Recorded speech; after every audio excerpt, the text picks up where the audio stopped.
Hi there everyone, it's Andrew Roberts here, author of the book What the Hell Are You Chasing, and welcome to this week's blog and questions and answer session. I'm getting a lot of people writing in, a lot of our clients asking me about managing stress. For those that know me quite well, around about 7, 8, 9, 10 years ago, I used to be one of the most stressed out people. Always anxious, always worry. I started my company around about 10 years ago, and for those of you that do run businesses, you know what I mean. Many sleepless nights, many thoughts racing through our head. I used to finish the day, lie in bed, and just my brain just going a million miles an hour. And it creates so much stress and tension on our bodies, and I was always walking around and tight and feeling just really heavy and carrying just enormous amounts of stress. And if I had to rate my stress meter out of 10, I would have been operating at an 8 or 9 for years. Has a tremendous toll on our bodies. And very fortunately, I've been able to learn from a lot of people and apply a lot of tools, which I'm passing on today, that have just had a serious impact on my life personally, and I can now obviously pass these on to you, and hopefully you can get some ideas from them. But I want to just start off by saying, stress is choice. It really is. You can choose to be stressed about a situation, or you can choose not to be. It's seriously a decision. What stresses to you is someone else's bliss. There's a true story. There was an article in the New York Times where a banker committed suicide. Why? Because his net worth dropped from $7 million down to $2 million. And he killed himself as a result. On the same day, front page in China, on a Chinese newspaper, local paper, a farmer's celebrating having enough rice for the first time in several years to see himself and his family through the winter. You see, it really is a decision. We choose to be stressed about situations, or we choose not to be. But I'm going to give you 3 tools that I've applied that have substantially reduced my ability, or increased my ability to deal with and handle stress. Now, the first thing is we need to learn to manage our central nervous system. Now, there's a link below. You can go back and learn a little bit more about the central nervous system, but it really controls our entire body. And we walk around like this, quite tense all the time, and we deal with these little mini stresses, and you'll see on the video below, if you want to watch it, it's like putting a peg onto our central nervous system. But unfortunately, there are these much bigger stresses that occur in our lives. These are major things that happen, or we actually use our head to think they're major. And it's actually called a yuckberry. Now, a yuckberry is something that, it could have been when you were a child, an event occurred and we made a major decision and we didn't deal with the emotion at the time, and we say to ourselves, we'll deal with that later on, and we stick it onto our central nervous system, and it grows and it sits there. And what happens, it manifests itself in our body as maybe a sore back or shoulder, or at the worst case, unfortunately, cancers and tumours. And what happens though, until we relax our central nervous system, this yuckberry can sit on our central nervous system for the rest of our lives. And I've learnt we need to learn to control our central nervous system. We need to learn to slow down. We need to learn to relax it and move from the energy. I kept these wrong. It's an alpha energy. I believe it's a beta energy to an alpha energy.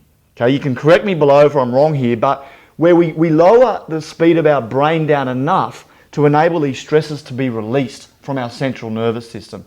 This is what helps us create flow in our life. This is what when what we focus on gets bigger, the less stress we have in our life, the more relaxed we are. When we're really chilled out and going along with the flow, more amazing things happen. The more tense and stressed we are, the more stressful situations come into our life.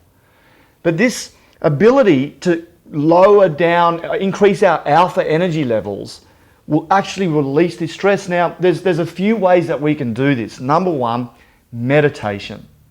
Now, if you introduced meditation to me 10 years ago, I would have laughed. I would have thought it's some crazy hippie thing, but it has been the most profound thing I've ever done. And just to put this really quickly into context, could you imagine coming home from a day's work sweating and feeling dirty and just going straight in and not having a shower, sitting down with the family. In fact, let's not shower the next day or the day after that.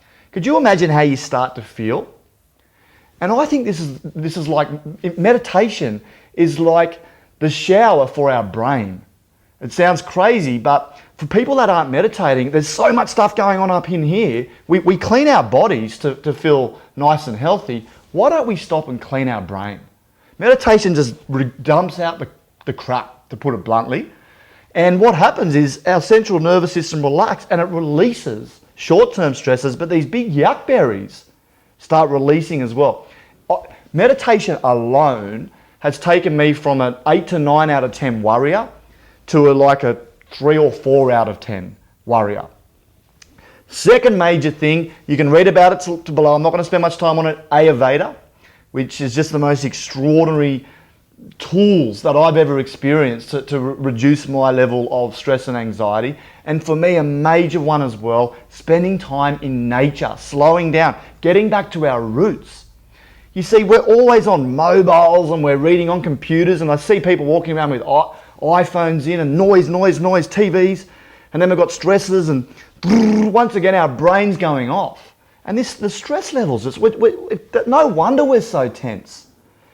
Give yourself permission on a regular basis. Put it in your calendar. Go and spend some time in nature. It's like it reconnects you. You go from up here to, you realize when you're in nature, you realize that nothing's stressed. Everything works. So that's the first thing, looking after our central nervous system. The second thing that I really believe in is resilience. And for me, resilience is the ability to see the good in things, the ability to return to original form. Just two really simple techniques. First one, exercise. It's proven, and it's not 2 or 3 sessions a week, in my opinion, doesn't cut it. 5 or 6 sessions a week, exercise, even if it's just walking for an hour a day. You are seriously going to improve your ability to see the good in things.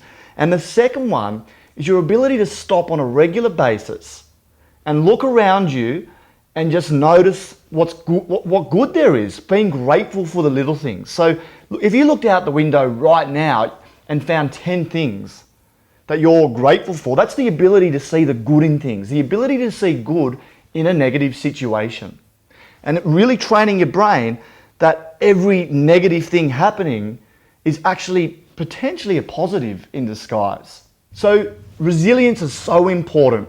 The last but not least is putting life into perspective.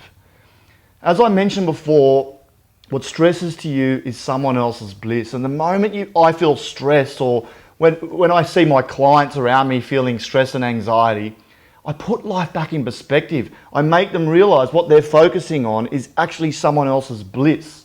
And there's a very powerful video you can watch below called Miniature Earth. I highly recommend you watch it. I mean, the mere fact that you've got the technology to watch this video, the mere fact that you're probably on Facebook using the internet, the mere fact, if you can put food in your refrigerator, if you've got a roof over your head, you're wealthier than 70% of the world's population. And people whinge about, the boy stopped whinging about having a good pair of shoes when he met someone without feet. I mean, it really gets me going, this, because we have nothing to complain about in our Western society.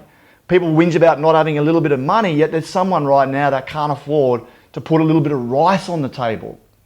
So put life in perspective. Realize how small you are. Another fantastic video below called Miniature Earth, not Miniature Earth, Putting Life in Perspective, where you actually see how small we are compared to our universe.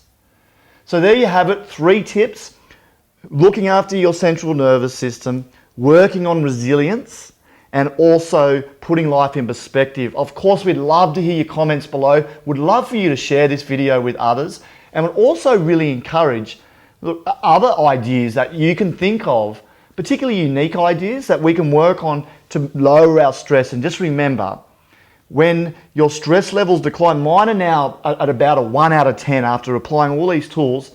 When you can manage and control it, it's incredible, the flow, the opportunities come into your life, good things happen.